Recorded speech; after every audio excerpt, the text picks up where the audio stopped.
your construction company is going to fail. And it's not because you don't work hard, and it's not because you're not smart, and it's not because you don't want it bad enough. But at some point, many of you will fail at running a business.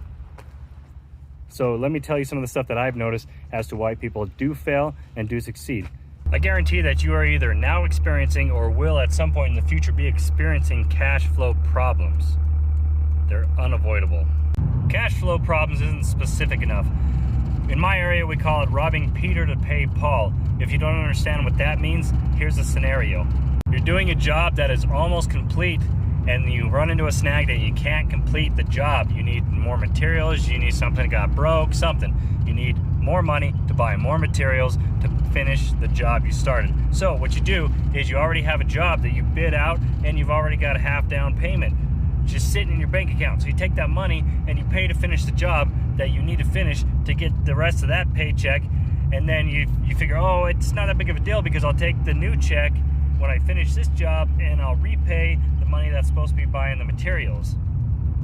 And then something else happens, and then you can't pay for all the materials to finish the next job. It's a vicious cycle. If you've ever been guilty of robbing Peter to pay Paul, knock it off. You're gonna go bankrupt. Seriously, almost every single construction company that I've ever even heard of to go out of business did it because of that. Because they keep on robbing the one job to pay for the other one to finish. First thing to do, change the way you bid. If you have a contingency that covers these kind of things, then you don't have to pay for it. The homeowner or the general contractor or someone else has to pay for it. That's not you. It's not always robbing Peter to pay Paul. It's not always taking from one job to finish another job. Some of the time, it's robbing from one job so you can have that bigger, shiny bumper or that big light bar. Don't do it. In a perfect world, you should be taking a portion of every single job and sticking it aside and not paying attention to it. Just leave it in some account somewhere that you don't even look at. You need that because if something happens where you got to pull out an entire job and redo it, you need to have the funds available to do that. So you should be doing it. If you're doing $10,000 jobs, you should have $10,000 in the bank. If you're doing $20,000, $20,000 in the bank, etc., etc.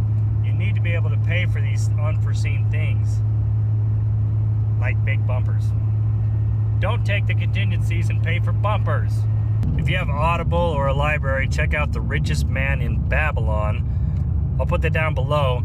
I'll put a link to it, so if you don't have Audible, get that. That'll change the perception of the way you think about money, and it might solve some of these problems for you and stop you from spending money like a freaking teenager.